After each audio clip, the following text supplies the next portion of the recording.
A goal, Chris Billy, Huddersfield Town. The most famous goal of Chris Billy's life. Is this the moment for Lee Fowler? It is. Take your place in Division 2, Huddersfield Town. Ruben and Steve Simonson's boots now. He's missed. Steve Simonson clears the frame of the goal and collapses in a heap of tears. Huddersfield Town are promoted. Mustafa Schindler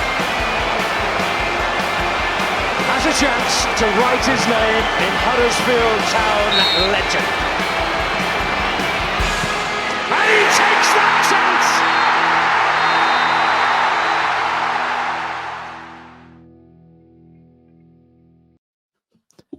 Hello and welcome back to the Andy Takes That Chance podcast, the podcast where we reserve the right to be bipolar if we win.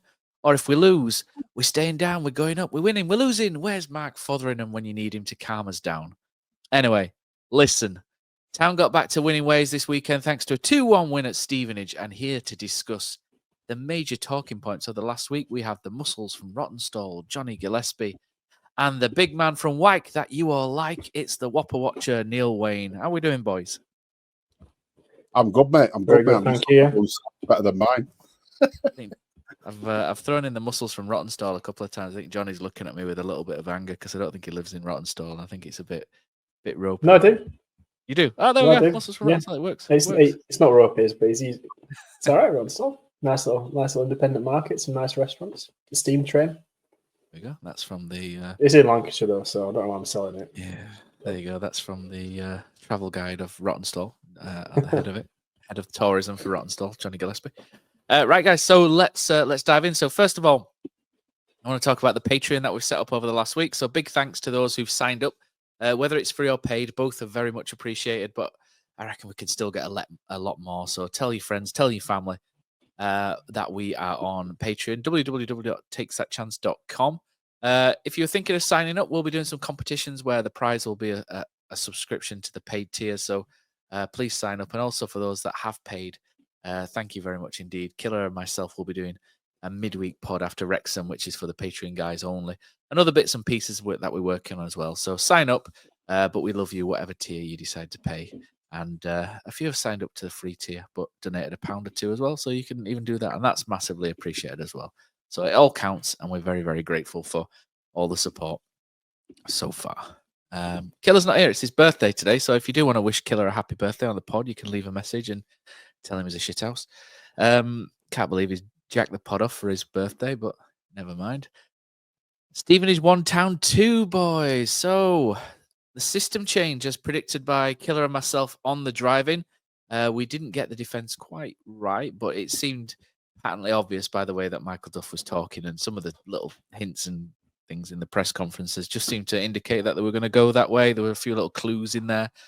And it looked like the right move. So it was Nichols in goal, Spencer right centre-back, Nige in the middle, Josh Ruffles on the left-hand side, Turton, Hodge, Evans and Roosken in midfield, Tawanda Chirua just behind Josh Karoma and Callum Marshall. And it looked a lot more steady, didn't it, on paper? And it obviously...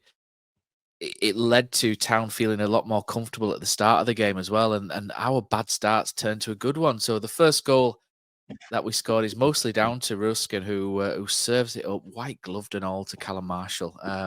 Town scoring in the first half for the first time since away at Wickham 10 games ago, which shows you how crap we've been in pretty much every first half since.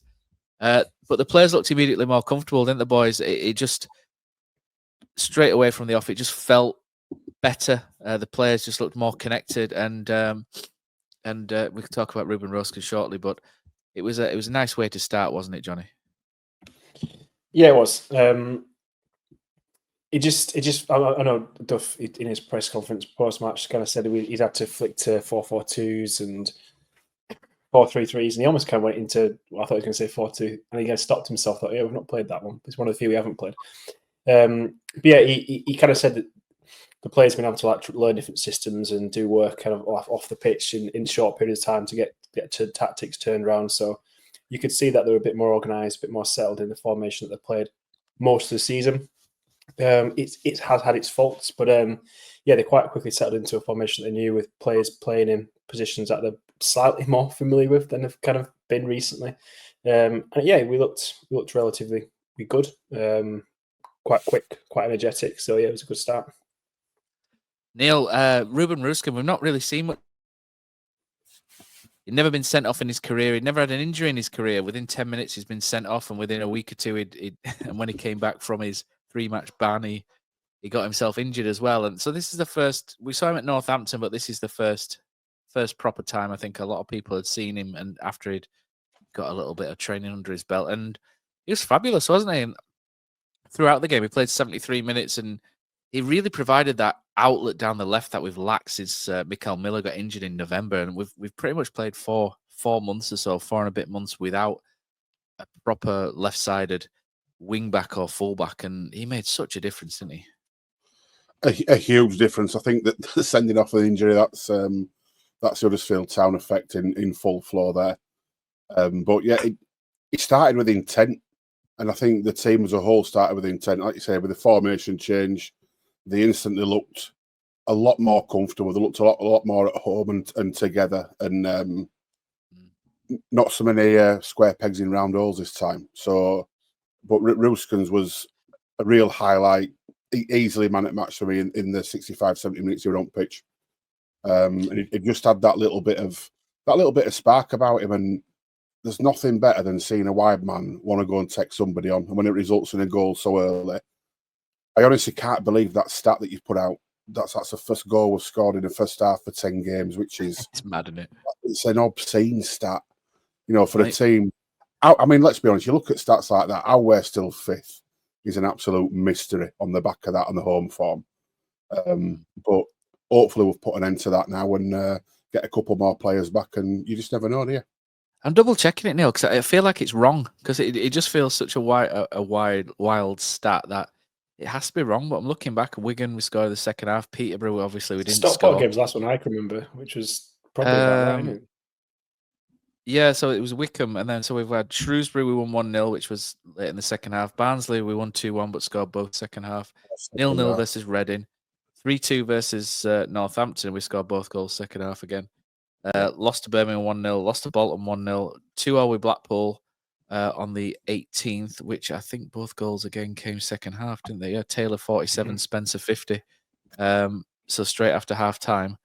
And then before that was the Wickham game where we won 1-0. And then before that, we drew 0-0. Before that, it was second half versus Burton.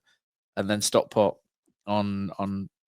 So we've scored 2 first half goals since Boxing Day, Jonny. So there's your stat for you. And before that, we had Cambridge where we were pretty decent. And even then, if you want to go down that awkward, obstinate route, you can even say we didn't even score that goal against Stockport because it was non-goal. But they all count. They all count, because I'm still not having that playoff stat from 2017 that we didn't score in the playoffs. We did score in the playoffs. It just, the guy that scored the goal for us plays for us now. That's all. So Tom Lees, bless him. Moving on from that. So, Town, Neil, you've supported Huddersfield longer than you and Cozzy supported Huddersfield for so long. You deserve medals. And as you know, as we always discuss in WhatsApp, they don't do things easily. They can't go 1-0 up and build on it. It's just not a Huddersfield Town thing to do, is it? They have to piss you off. They have to get under your skin. They have to rile you. And that's what they did. Just a clout down the middle of the pitch. Nige gets his feet. It's like, have you seen it where little calves are born or giraffes are born and the legs are sort of all over the place when they're trying to stand up, little horses and stuff. And he has that sort of, he tries to get his leg across and he falls, doesn't he? And it's not ideal from your defender. And I like Nigel a lot, but that wasn't ideal. And then the guy Hanlon just kind of whacks it, doesn't he? And Nichols kind of turns away a little bit, which I think he's expecting it to go across, isn't he? But he turns away a little bit. And he just sat there and you're thinking, sake, can't we just have 15 minutes without just be in the lead for 15 minutes? But it's such a crap goal, isn't it? I know Stevenage will be like, yeah, we're great, quick release, counter attack. But from our point of view, that was crap, wasn't it? It was absolutely awful. But it was a classic Town goal, wasn't it? It's what we do. We are the most giving team that I've ever seen. Charity FC. will absolutely, Charity FC. We will gift it as much as humanly possible. And what were he doing? It just looked like he completely lost his bearings, completely lost his footing. I mean, fair play to that lad. He absolutely leathers it in, doesn't he? You know, I wouldn't even thought it had gone in. He hit it that hard. But we'd been in control, looked really nice for the first 10, 11 minutes, and then we just field-towned it again, didn't we? But luckily, we managed to turn it around this time. I mean, it could have got worse, though, couldn't it? It was just after they scored, and then just after it's Dan Kemp, who we highlighted in the preview show, that he was probably one of the main danger men for him, 9 goals this season. And Jonny, I thought he was going to just put that in the net, and he's missed a sitter there, really. And it's quite a high XG chance. I know Neil loves XG, but it's quite a high. It's a chance where there's a good chance he's going to convert that, or he should convert that. And that really let us off the hook there, because I think that was Stockport. Stevenage kind of just tailed off a little bit after that, but bloody hell, he should have scored. And again, we looked a bit rocky at that point, didn't we? Yeah, and again, it's like similar to if it'd been a goal, similar to the first goal, there's a little bit of breakdown in plays, and I thought like the town player goes down and kind of like the ball gets caught underneath him, and then he kind of shuts it out, and I don't know who it is in midfield. Evans, kind of falls slightly behind. And so it's a little bit of a what you doing moment there. And then it breaks midfield, he plays it out wide. And again, town defence caught slightly behind, slightly kind of not following up with the play.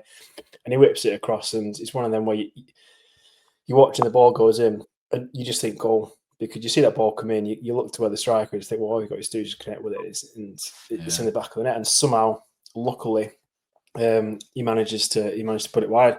But again, it just shows that frailty in that defence, that you can get a turnover in the middle of the park. We're still relatively set. It's still defendable. So we should still be relatively set. We're not, and that's what the problem is. It is still defendable. And it's a quick ball out wide and a whip in, and it's not. Again, it's not systematic what we were doing previously. And that defence, when it's turned or run at from midfield, is showing real signs of weakness. And I guess you could point to personnel. We've got players who are out, who might be filling positions. We've got players who kind of a bit more kind of put your head in rather than the centre backs that we've currently got, which again might be something that Duff could point to and say, well, that's the kind of reasons to why. But it does show that frailty that if we get turned around quickly and if we've got a team that can do something, which Stevenage aren't mugs. I mean, they are mid to upper mid table with a reasonable shot at 6th if teams let them leave the door open.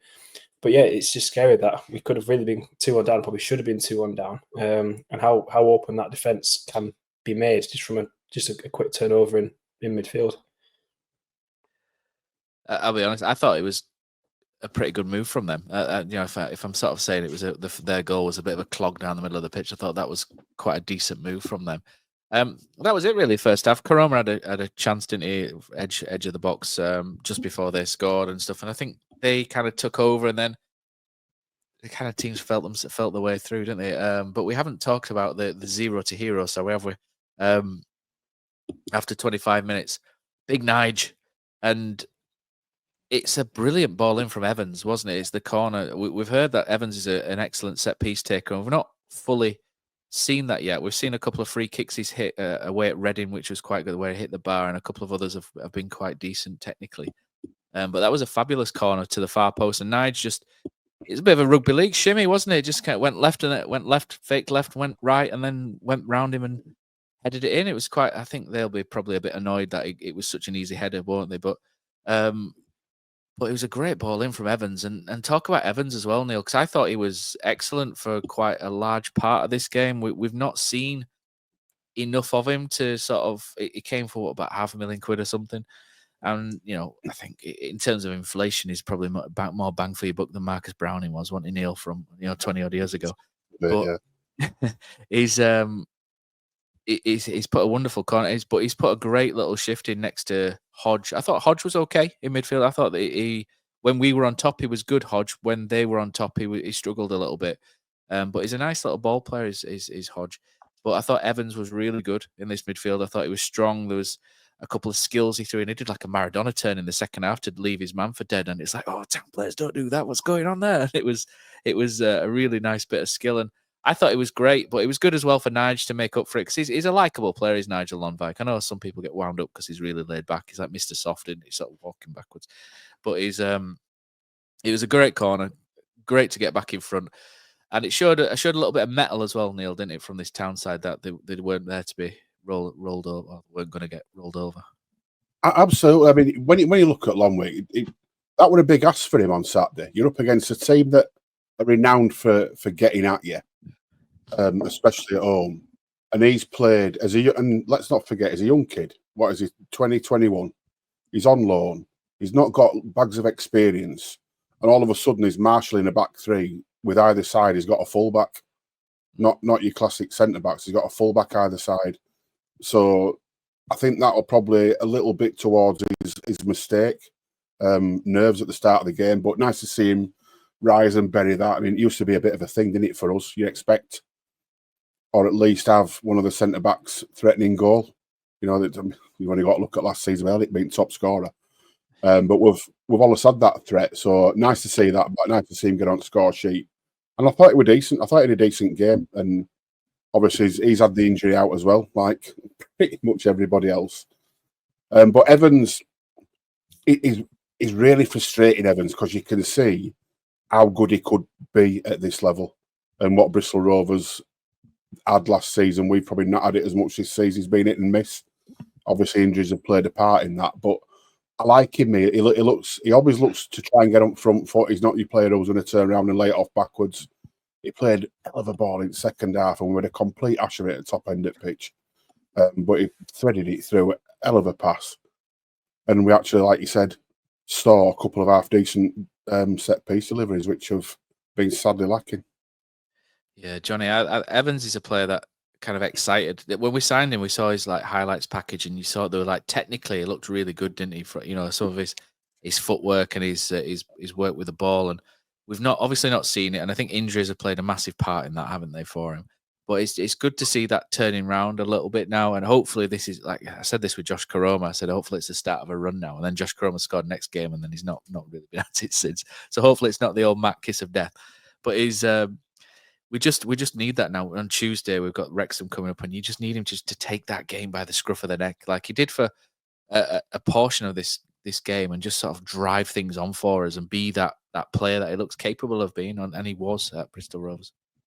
Yeah, and he's getting himself involved with goals as well. Obviously, he's got this corner assist, but he's kind of his performances have improved, but his actual impacting on the score sheet is improved the last couple of games, which is good to see.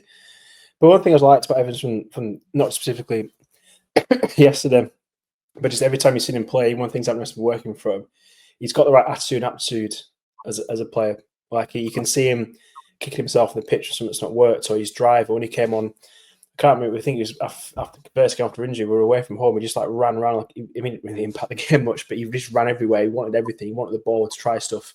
So that's a good sign. For me, if you've got a player who actually can see he cares and he wants to do well, and you can see that straight away in a player like Evans, it's now just channeling the quality that he's got, which obviously he has got. I think he did win back-to-back player of the season, certainly last season for Bristol Rovers. When he first came in, he looked relatively sharp, to be honest, and obviously he was unfortunate with his injury, and even kind of what he's been suffering with and how Duff's explained it. I mean, the fact he can't have been able to kick the ball properly, how can you expect to kind of show what you've got? So I do think with Evans, a little bit of time, sort his injury out, get a bit more familiar with the system, familiar with the players, and kind of get a bit of a rhythm and confidence in him. I do think we will have a player there, but where we are in the season, we kind of need that to just come to a head relatively quickly. Which, do you know what I mean? With his numbers over the last 2 or 3 games, his performances, he's got every opportunity to kind of kick on and do that. But yeah, I do think he's a player, but I particularly like him just because of you can see how his want there. He doesn't kind of sort around the pitch and look like he's not arsed or things that going well. He really does seem to have that passion in him to either do well for himself or do well for the football club, but both are equally fine for me. But yeah, hopefully, like I said, he can pick a game Tuesday night and kind of show exactly what he can do. But I do think there is a player there to come out, and he's been unfortunate for various reasons. Yeah, absolutely. And I think that's part of the problem with midfield this season is it's been so hit and miss because we haven't had enough players fit long enough to get a decent bit of consistency playing with the same people together. It has been, with the amount of injuries we've had, getting a settled side's been virtually impossible, hasn't it? And obviously, with it seemed a little bit spiky from Duff for the last couple of weeks for me. It seemed like he's been a little bit on defensive, which I can sort of understand. But he's not had that settled side to work with. But I still think there's enough in that side to be challenging top end.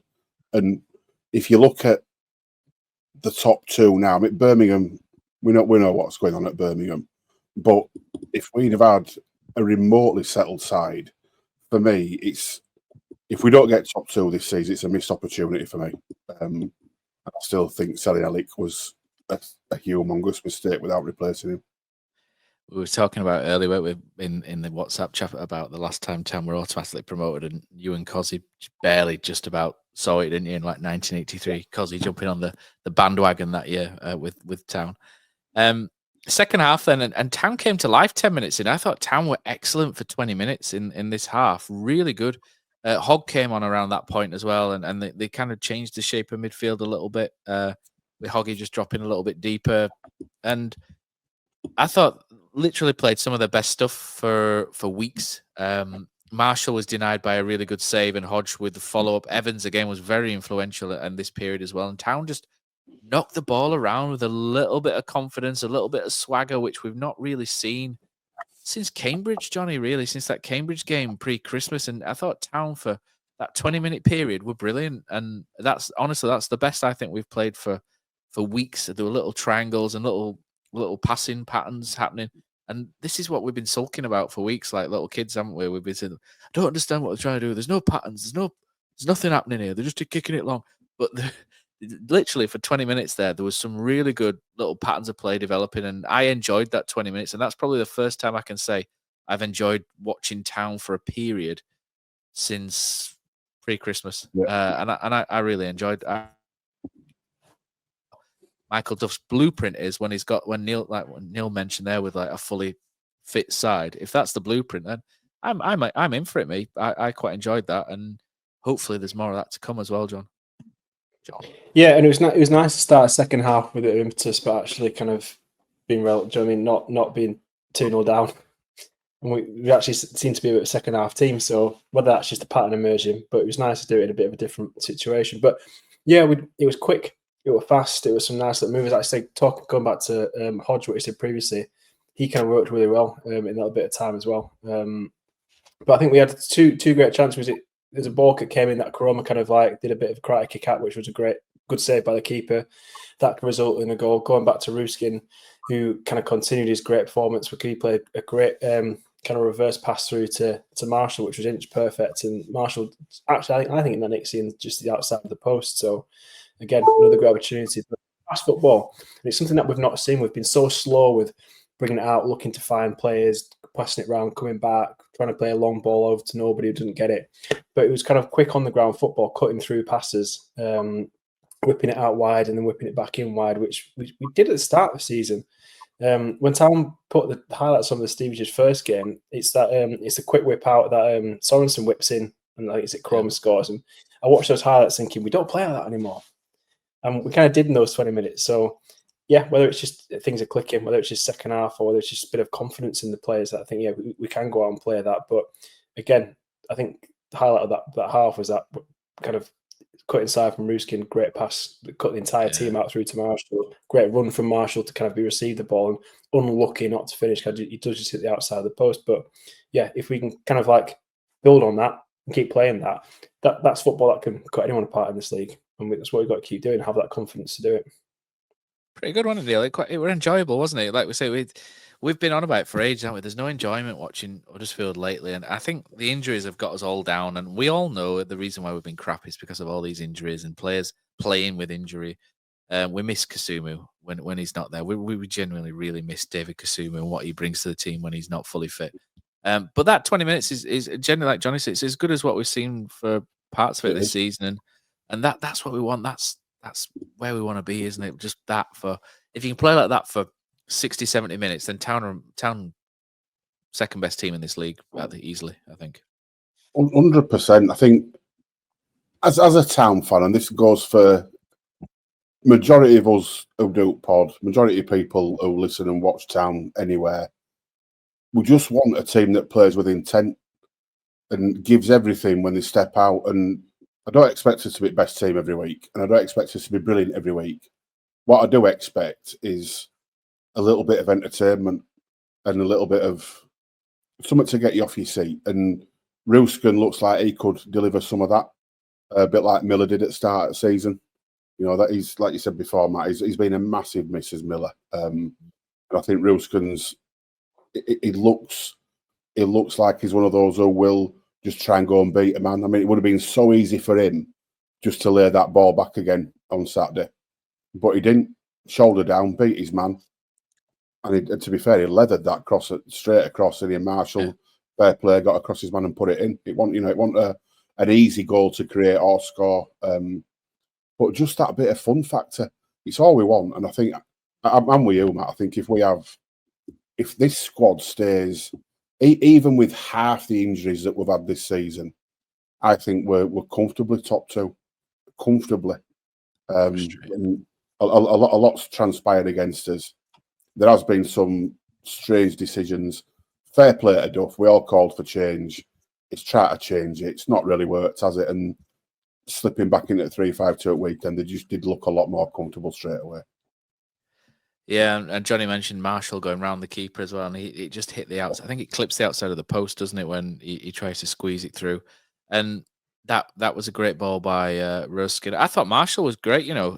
I thought he played really well, and maybe the goal gave him a little bit of confidence, but he has these games where he always works hard, but it's just all about the decision making and what he does in terms of the choices he makes. Sound like it's not time to make a change. It's sort of like you just kind of think with him, don't you? Just if you just made the right choice, a couple of times more a game than other, it'd be really good. And he did it in this game, and I think this is the best he's played for weeks as well. Yeah. Although there were little shades against Wigan where he came through and had a go. But he's very sort of hot and cold, isn't he, Callum Marshall? As all 19, 20-year-olds are, I'm sure, unless they're... 100%. I felt a little bit sorry for him at Wigan on Tuesday night because he made a couple of those, as you've just said, decisions that he shouldn't have made. Give the ball away, rushed a couple of things. Clearly could feel the nerves out of him. And he got booed a couple of times. And I don't think it was necessarily just aimed at him. It was just in general the frustration within the crowd. But I just felt a little bit sorry for him because you can't pin anything on Marshall. He's a young kid. Is he a top scorer now after the last couple of games? Yeah, he is. Yeah. So he's a young kid. He's top scorer. And let's be fair, as a striker in this team, we don't exactly give him enough chances to fill the boots, do we? So to get what he has got in his first season of sort of proper professional football, one thing that he does give you every week is absolutely everything. It gives you, and some of it is a little bit misguided, but the exuberance of youth. And you'd rather see somebody like Marshall giving it everything than somebody else, I won't mention any names, one still here, one departed, who probably don't give as much. So yeah, I like him. I like him. He's a grafter. Although I did think it was a bit odd on Saturday. He looked absolutely rinsed by about last 15 minutes.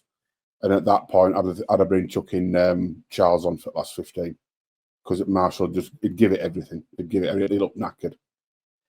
Yeah, they brought Joe Taylor on, didn't they? It was good to see Joe Taylor, wasn't he? He got 17 minutes. I think we kind of half expected him to be there, and then it never really got mentioned in the press conference, did it? It got mentioned, I think, the week before that they were aiming for this weekend. So it was good to see Joe Taylor come on, and obviously you don't expect too much of him. He's been out for a month or so, so it was good to see him back. That's a real bonus. Him and Sorensen both came on at that point.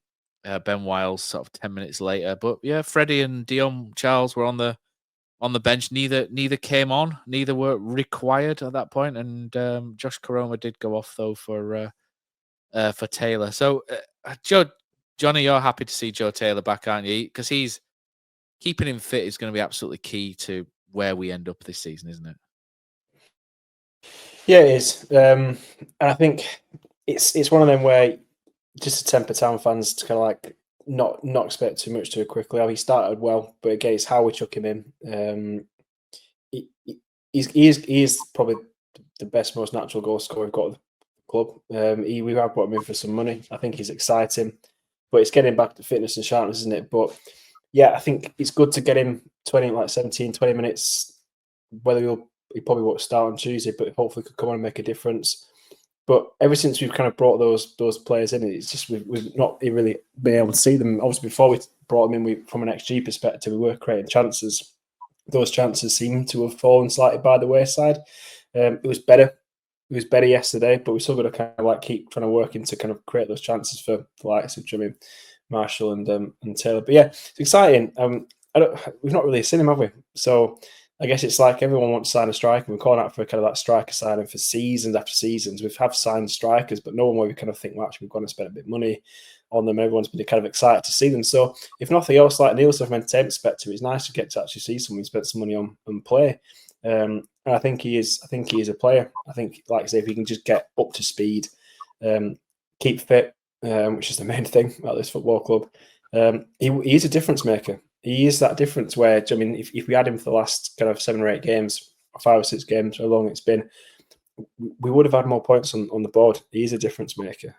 So we can try and keep him fit and play him and get him chances. I think he will score and make a difference. So yeah, you're starting to get a little bit of green shoots with players coming back, which will, I mean, that bench is looking a bit healthier. It will continue to look healthier. So hopefully it can be the end of what's been a horrendous injury season. But yeah, excited to see Taylor back. He's one of the players, I think, if he's on a team sheet, you will think, it's a bit of excitement, a bit of opportunity. Let's see what we can do. So yeah, last 15 minutes. Then Town, like we said, Neil, Town never do things easy, do we? And we tried our very, very best to give it away. Jonny's mate should really score, but Lee Nichols blocks him, doesn't he? That's Jonny's mate, Jamie Reid, who used to play for Torquay, isn't it? And Jonny's for those that don't know, Jonny's a secret admirer of Torquay United. It's his second team. He likes to go down to the English Riviera. Going down this month, Matt. Super Jamie Reid, Torquay legend. Torquay born, Torquay. Went to school actually with Ollie Watkins, full enough. So they're very good mates. Little fun Jamie Reid fact for you there. I'd rather have Ollie Watkins, to be fair.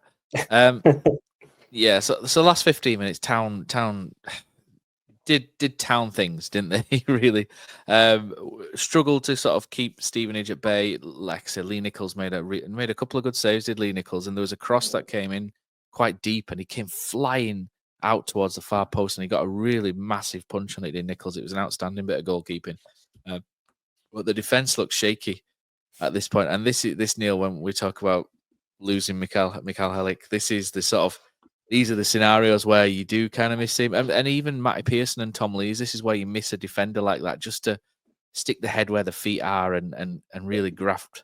I thought Josh Ruffles played quite well in this game. I thought he was, never been a massive fan, never been a massive detractor either. But I thought he played really well in this game. I thought he used the ball quite well and defended pretty well. Positionally, was pretty good. And I think what was quite pleasing, despite Town being on the ropes a little bit, is they showed as much fight as Mark Cartwright, didn't they? And really sort of got in and amongst and sorry, I had to throw that one in this week, didn't I? But they really sort of toughed it out, didn't they? And it was quite pleasing that they managed to see it, although Stevenage did hit the crossbar, didn't they, in the last sort of dying embers of the game, and that could have been different again, but we escaped. And to be honest, if they'd have scored there, we'd be sat here probably seething, wouldn't we, that we'd thrown another game away. But it's just at this point, isn't it, where you just look and you think, Nigel Lonvite, good player, Brodie Spencer, good player, Josh Ruffles, decent, and then, but all three together, you just want, you defenders, you need a player like Brodie or Nigel Lonvite or Josh Ruffles, but you need a growler next to them at the same time, like a Matty Pearson or a Helik or something. We just kind of lack that, and it's not their fault. Those are the players they are. It's just you're best when you have combinations of players rather than all of the same type. And at that point, there's been no consistency, has there, with any of it. Yeah. That it's all, football's like we've all played to, however shit our level was.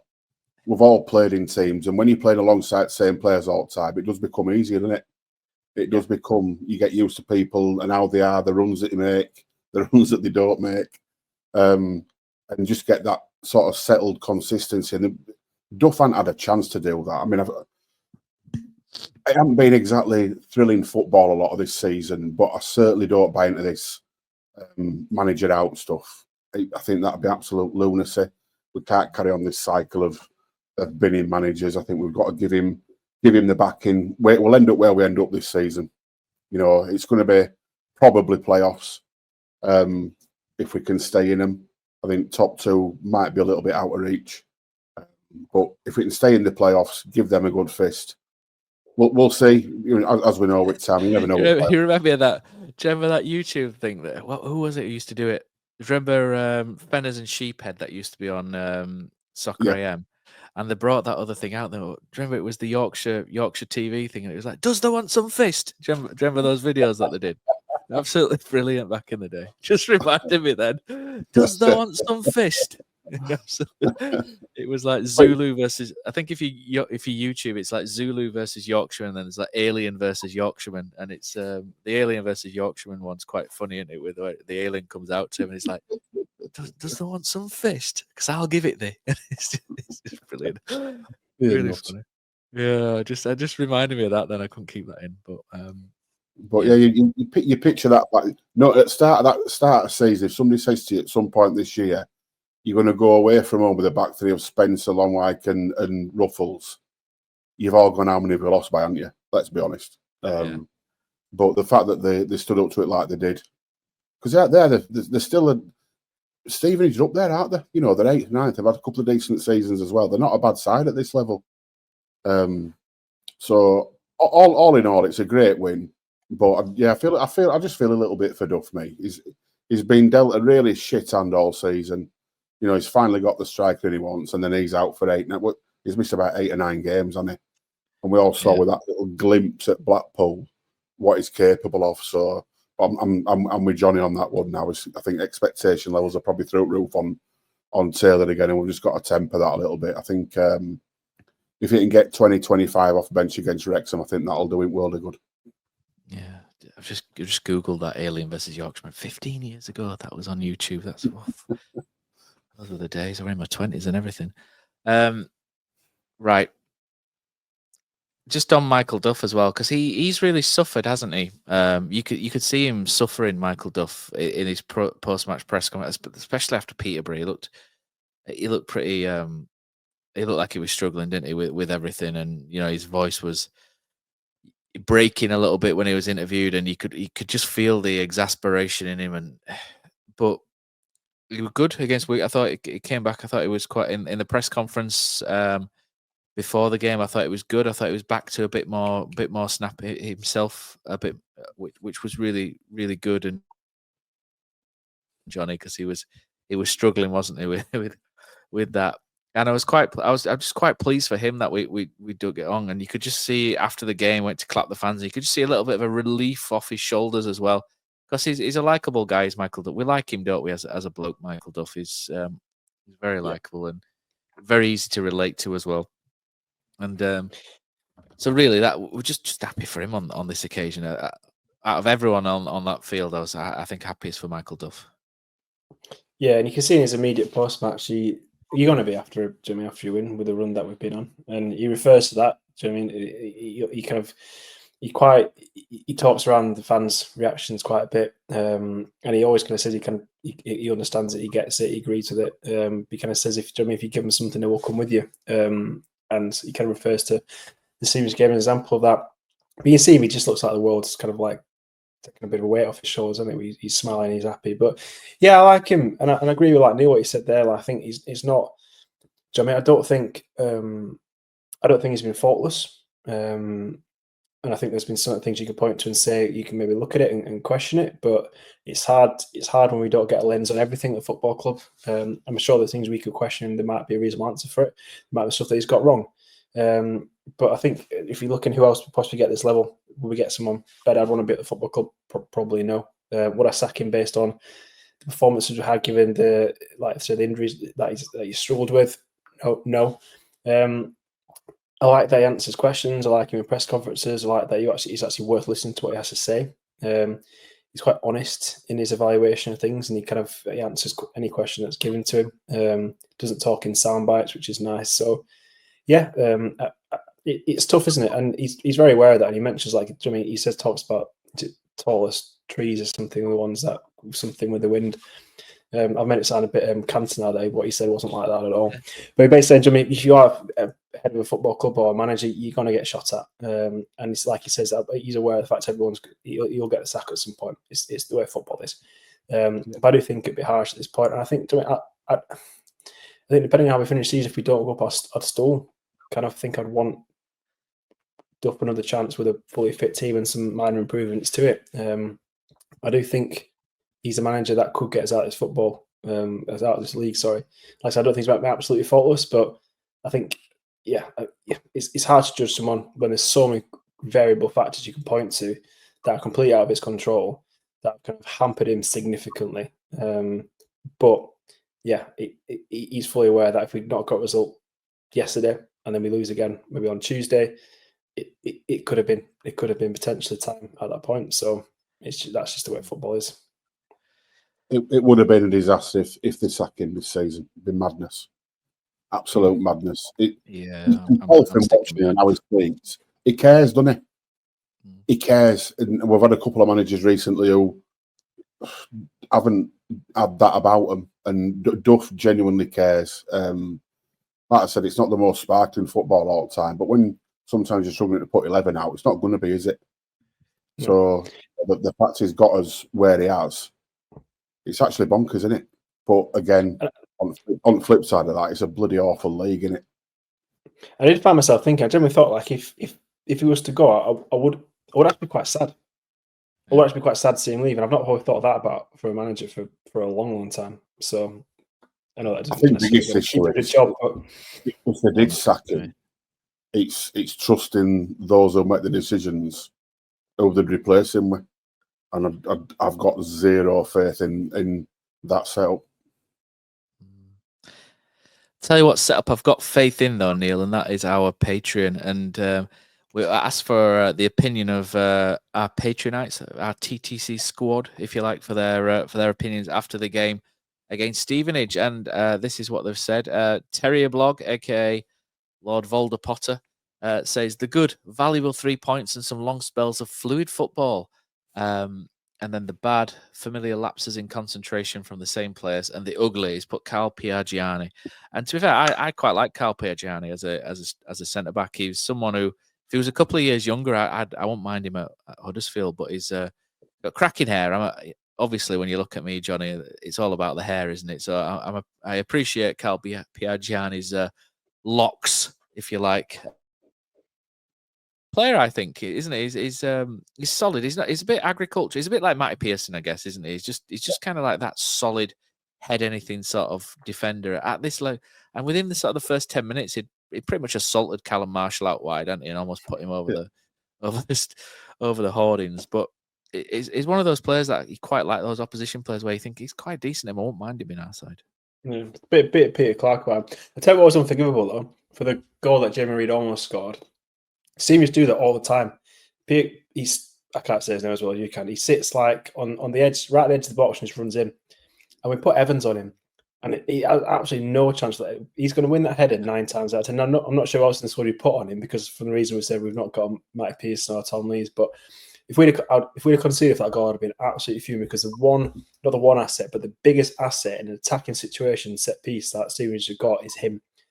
And how we put Evans on him, I have no idea. So I would have been fuming if he'd considered that based on that fact. But yeah, he is, and he was Salford lad, wasn't he, back in the day in the documentaries, I think. But yeah, he's a good player, but like I said, probably a little bit too old. But yeah, you're not offering him a 2 or 3 year contract, are you, when he's 32, 33?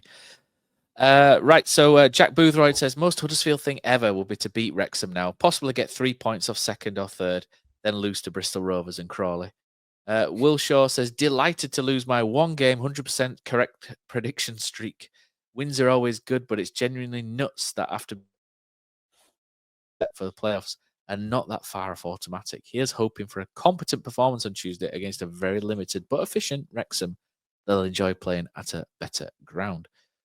Jack Boothroyd also chips in and said, if this team could make their mind up about whether they're shite or good, that would be class. Thanks. Johnny Foster says, I couldn't tell whether we played well. Stevenage were dross or what. Really kind of confusing game, but was happy to see a solid game from Ruffles, Evans and Hodge. Ruben looks some player, and hopefully with Taylor coming back on, we've got a decent team emerging. Aidan Grover says, Antony Evans with 3 chances created, visibly had superb match as well. One of the few bright spots of recent. Really looks to be finding his Bristol form. Jonny Goggs says, definitely seemed like the move back to 3-5-2 helped settle town down. Stevenage proved that they're a decent outfit, so win there can't be sniffed at. It's like 2 opposing views there. One sort of saying Stevenage are garbage, well, dross, not garbage, and the other one saying Stevenage are a decent side. Quite like that contrast we've got there. Roosken had a proper introduction to show what he's capable of yesterday and was impressed. Please let him get a run of games now for the running. Alex Taylor says, sickening looking at the table. If we'd have been anything close to average since New Year's, we'd piss second. Amazed Wrexham are still where they are. If it isn't, which is very likely, I hope it's Stockport, who are probably the best footballing side I've seen at the John Smiths this season. They're a good. They've got a good manager, Stockport. I like Dave Challoner. I think they're doing very well down there. And I were annoyed that they'd scored. Not as annoyed as I was at Bradford City sneaking a bloody 94th minute winner and looking like they're going to get promoted next season. So I can't do with those mother cluckers next season. If we don't go up, it'll absolutely drive me mad that with how giddy they'll be. Like little dog, like jumping up and down. Jack Russell. Shut up, man. Right, anyway.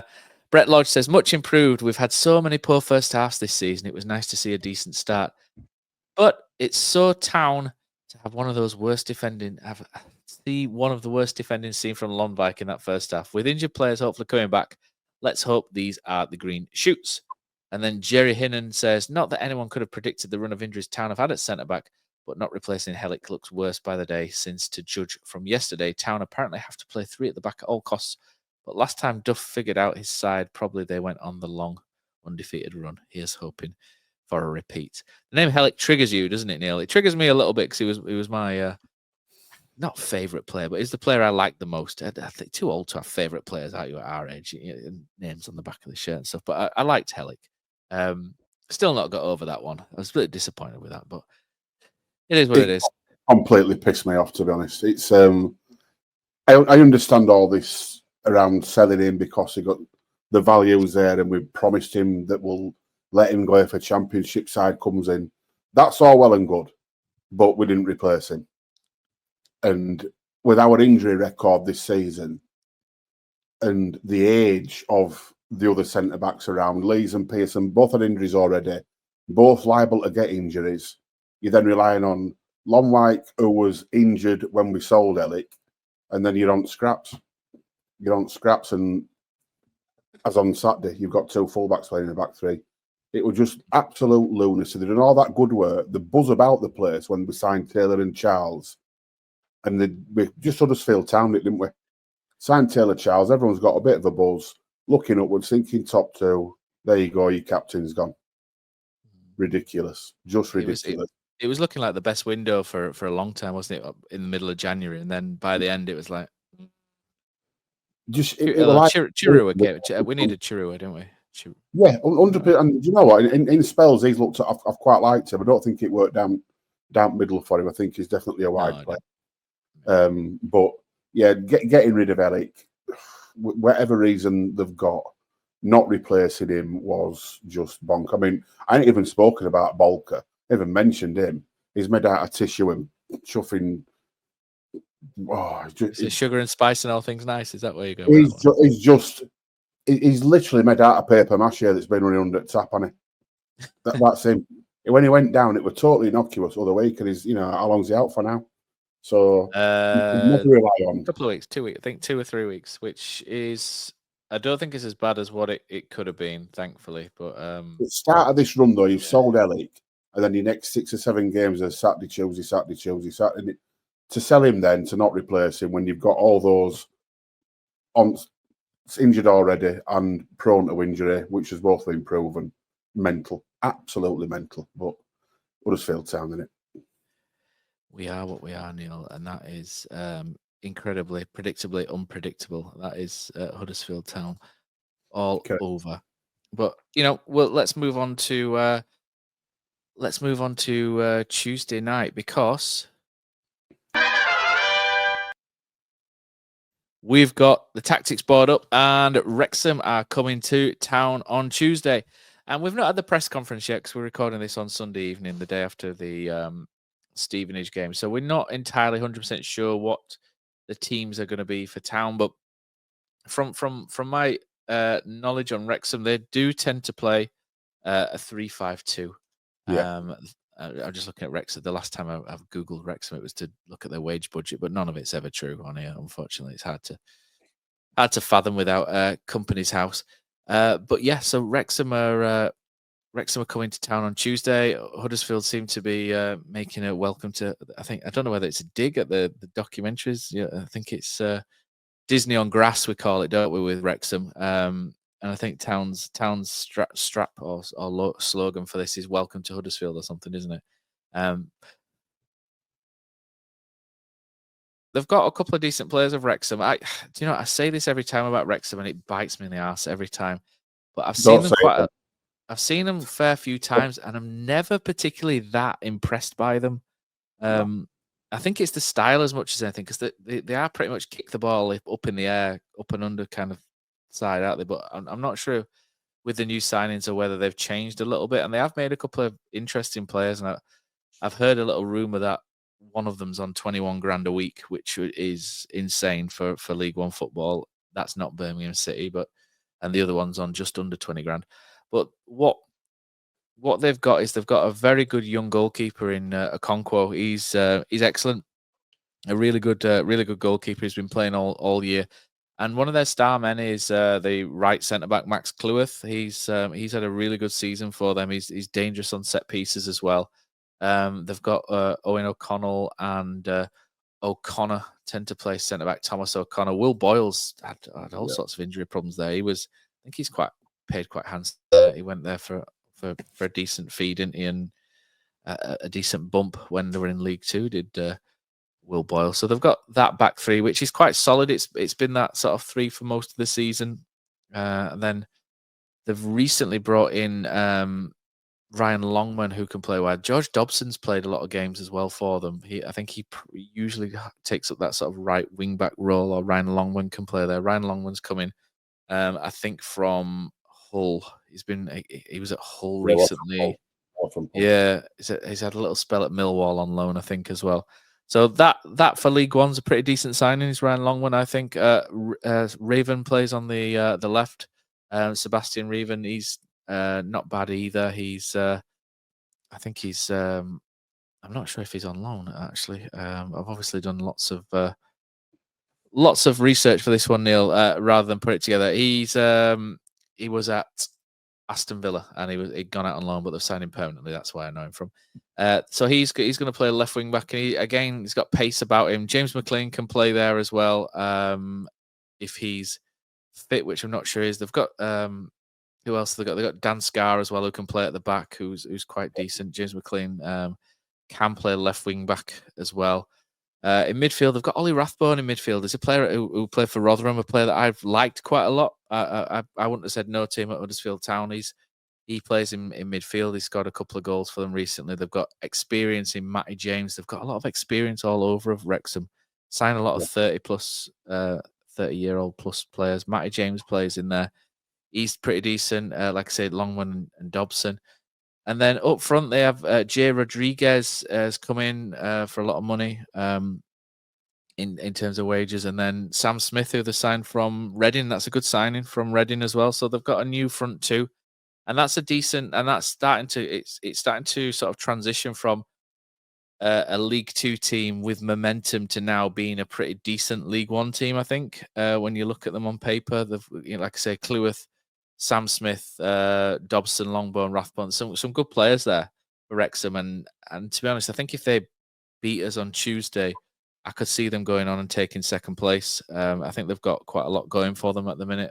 Like I say, when I've watched them this season, I've not been a massive fan. I've always thought that they've got a lot of late goals, and a lot of it's been incredibly direct. Ryan Barnett as well, who can play right wing back as well. Who's pretty decent. Elliot Lee's a good player who plays in midfield. Stephen Fletcher might be 37, 38, but it's just the experience, isn't it, that they all bring. Jack Marriott as well. He's another one who's been around for ages. So they've got a really sort of decent core now, and they've strengthened well, haven't they, in January? So that's going to be a tough team for us to break down and beat. And the team, that Town pick, boys, Lee Nichols obviously going to play in goal. I think Chapman and Maxwell are injured anyway, so it has to be Lee Nichols. The back three, I can't see that changing because Balker's so far away. So it'll be Spencer, Lonvike, and Ruffles, I think, again. And that does bring some issue, especially with Wrexham being quite a direct team, that perhaps not quite as direct maybe now as when they had Fletcher up front and he was, scoring a lot of goals from sort of set pieces and crosses and whatnot. But that'll be tricky, especially from corners and whatever, because they have the three centre-backs all come up who can all win things in the air. They've got Jay Rodriguez, who's quite smart in and around there, and Sam Smith, who's quite good as well in that. So set pieces are going to be difficult for Town to defend with that back three. Right wing back, I'm more of a Sorensen fan than Turton, but I don't think Turton really did anything. He didn't really do anything right or wrong, did he? On Saturday, he was just kind of there, wasn't he? And he did a little stint on the left as well, and he did okay. I think he might stick. Do you think they're going to stick with Turton on the right because he adds just that little bit of defensive solidity, doesn't he? I'm not against Turton playing right centre back and Spencer playing right wing back, to be honest. I think Turton's just a bit more calmer, isn't he, in those sort of defensive situations than maybe Brodie Spencer is, who can be a little bit erratic sometimes. That was the only thing that surprised me at weekend with how we'd set up. I'd have probably swapped Spencer and Turton round. But I think Turton will start again. Now, I'll be honest, I think the only player who might not start again from weekend is maybe Hodge. I think Hoggy will play. I think he'll throw Hogg in for this one. Yeah, I do. I think that might be it. I think Hoggy and Evans will continue, and Hodge will decide then whether he has. I mean, the young lad from Wolves, is it Chirua? Yeah, I think Ben Wiles comes back in for this one. Yeah, I think Wiles will probably start there. So I think there may be 2 changes. Rest of it stays same, I think, but at least it gives you an half decent bench that you can actually swap formations and swap a couple of bits around as well, which we've not had for a long time, have we? One of the lads I work with a Wrexham season ticket holder, and he said they don't get as much credit as they should because they play a little bit more football than they get given credit for. I sort of laughed and just said Phil Parkinson. Yeah, but I've only seen them 4 or 5 times, and to be honest, they were very, very direct when I saw them. But I think the one thing that they have got, and you can see that with the amount of late goals they get, they've just got the habit. And for the last 2, and including this 3 years, they win. They just win, and they find a way to win. And it might be ugly, but the crowd are with them, everybody's with them, and everything about it is positive. Everything about the whole club is on the up, and it's probably got that feeling that we haven't got and that we've not had for a while. So when it goes against you at Town, I think it's really easy for us heads to fall off a bit, and we've all been guilty of that at some point this season. Whereas with them, they just see it as a little blip, and they move on and they go on and they'll win the next match. And generally speaking, they do.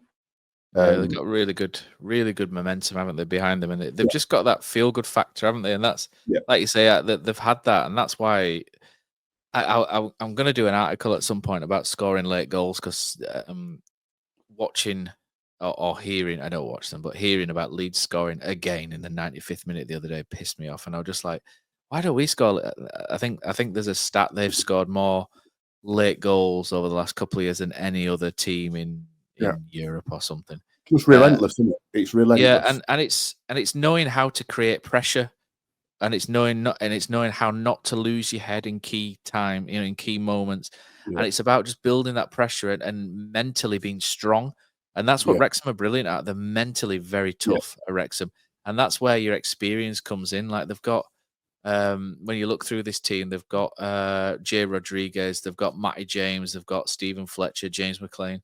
And they're not mid-30s and 2 stone overweight. Just pulling a wage in. These are fit, strong players that are still going into their 30s, and not ones that are on the that they've picked from the scrap heap and thrown in the team. These are physically fit players. Jay Rodriguez is still still going at his age. He's very clever. So they're definitely there to be respected, Wrexham, and they like I say, they have that momentum, and they'll be so tough. If we go 1-0 up, it's not going to bother them. You know what I mean? They're not going to get worried by it. Whereas if they go 1-0 up, we'll shit ourselves, especially at home in front of in front of the crowd and stuff. So the first goal is so important for us in this game. Not so much for them, but for us. If we can get ahead, then we tend to relax a little bit. But if we fall behind, then I think heads might fall off. But what do you reckon, Jonny, for this one? How do you see this one going? Yeah, I completely agree. I fade Wrexham probably onset. I think I put them second in my prediction table because the momentum is absolutely massive in football. You see it so often that team that comes up always kind of goes on to do well, and it is that, Jimmy. It's that never say die. Like I said, we are still quite weak mentally currently, for multiple reasons that we kind of won't go into. But like Matt said, if we lose that first goal, we feel the pressure. People start not taking the more difficult pass, might turn back rather than turning forward, don't want to play a pass because of that groan. It's not like that at Wrexham. It's not. And that can carry you so far. And if you look at their team, it has got better from an individual perspective. But start to see what many players you probably pick and put in our first team, but look how well they've done. And it's kind of it's working for that reason. But so I mean, when you look at a Birmingham, technically very, very good team. When they played at our place, technically looked a very, very good team. And we struggled to kind of do too much. We shouldn't be that against Wrexham. That's not a slight on Wrexham. That's saying we've got a good enough team to put it on them. But we've just got to go with that confidence. If we can get a goal up, push on. But even if we don't, we've got to go with that confidence that we have the ability to do it.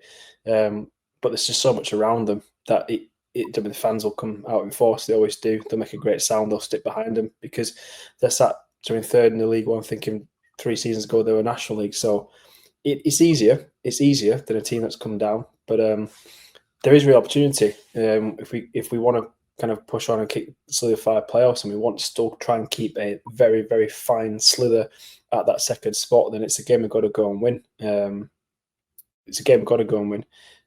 I'd probably to that end, I'd play with that attitude. If I was Duff, I'd play with that attitude that if we go make a statement here, then that's it. If we lose, we can probably absolutely categorically say goodbye to top 2.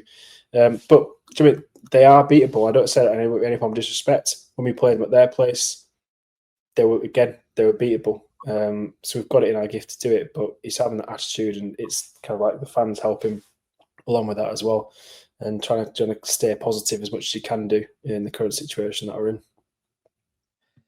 Yeah, absolutely. Score predictions, boys. What are you going for? My head says we lose 1-0. My heart says we win 2-1. So I think I might end up going 1-1 in this one, and let the lungs take the make the decision. I don't know where that's Fletcher will score. You put money on that. Fletcher. I can see them scoring. I can see them really bothering us from set pieces in this game. I do worry about that. I do worry about if we had a Pearson or Leeds on the field, I'd be far more confident. But yeah, aerially that 3, that 5, whatever it is challenged. I mean, Johnny Hogg's what, 5'8", 5'9", but he's actually decent in the areas. Johnny Hogg, isn't he? I think it might certainly be a game for Hoggy this one. Definitely a game for Hoggy. Yeah, slightly slower team, slightly slower midfield. He will help. But prediction,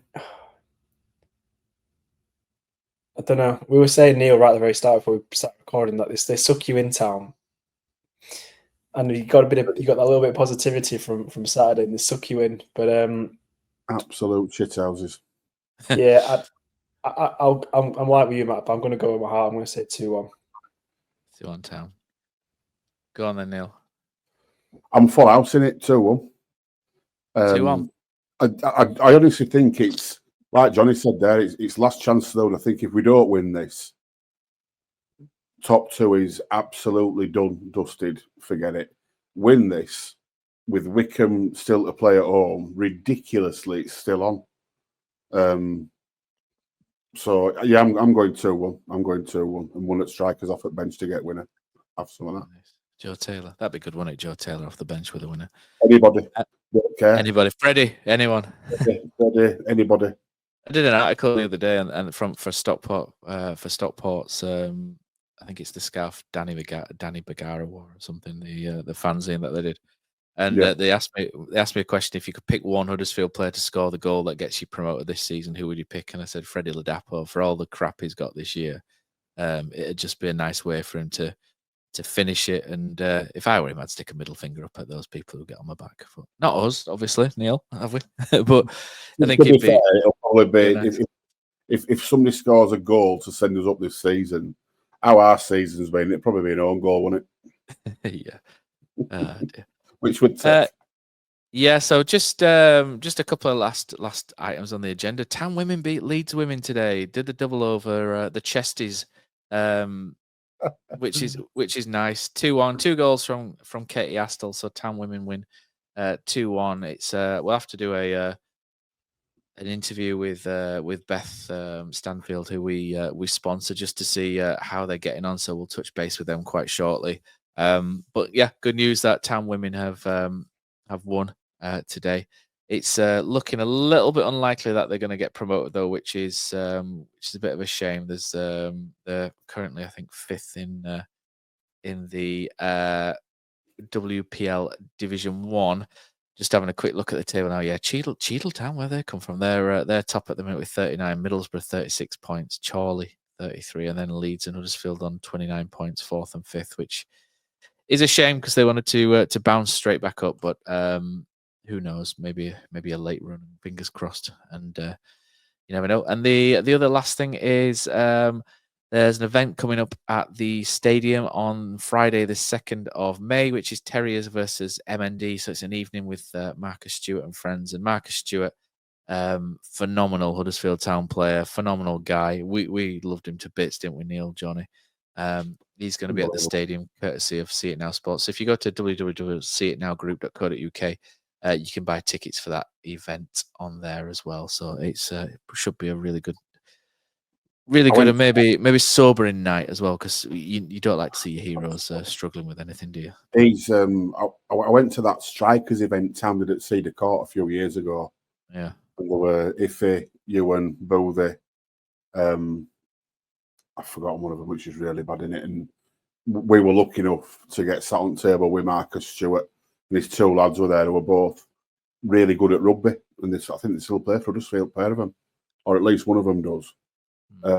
But just a genuinely nice fella, a really nice fella, and one of those where when he saw that news come out that he had MND, just that horrible feeling in pit of your stomach, because what a nice man, lovely family, and just probably up there with Aaron Moyer's best player I've seen in a Town shirt. Just unbelievable, absolutely unbelievable. So, you name 3 Town players. Stewie's in there, and he's top 3 with Moy, Schindler, and maybe Boothie. Yeah, it's phenomenal player. 100%. And there's a video. I'm going to say, he was the first player I ever got back of my shirt. So going back to favourite players, Matt, he was the first player when he kind of reckoned, I want to play on my shirt, and it was the January we sold him. So I've never quite got over that. But yeah, it was the first player you jinxed it, did you? Printed on the back of my shirt, yeah, Marcus Stewart, and then we. I got the red one that season. So the red away kit. You never guess who I had. The player. I remember when we bought him. I went on holiday in Magaluf, on a lad's holiday in Magaluf, and we sold Boothie for 2.7 million. And this is the days before having everything through on your phone in blink of an eye. We're one of those where you buy a paper for about 40 quid day after.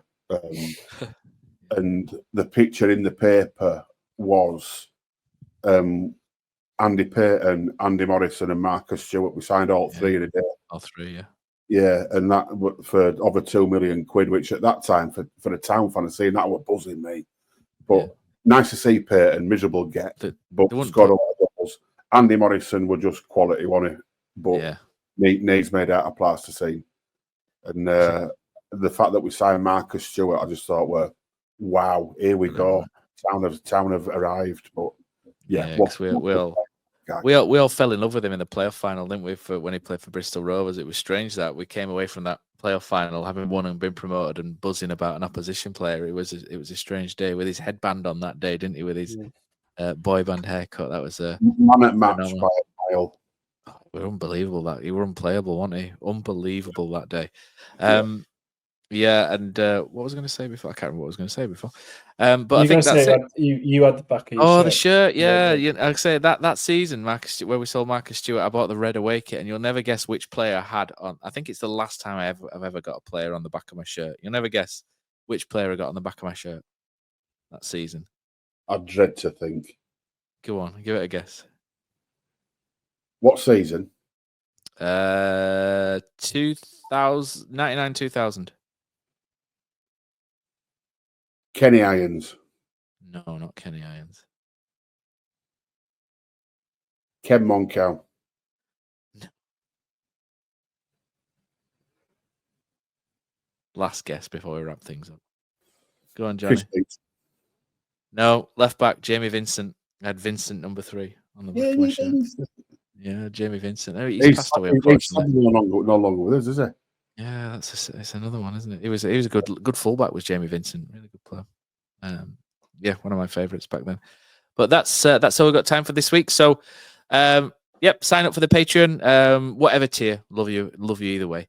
And for those that have signed up, we'll be back after the Wrexham game, me and Killer. And the driving will be back on Thursday evening as well, when we'll be looking forward to next Saturday's game. And that's it, Johnny, Neil. Thank you very much, gents. Good to see you both again. And we'll be back pretty soon.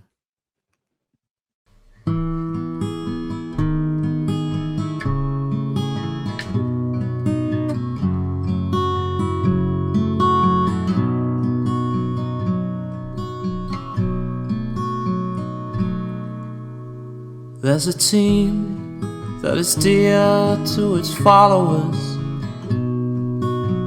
The colours are bright blue and white.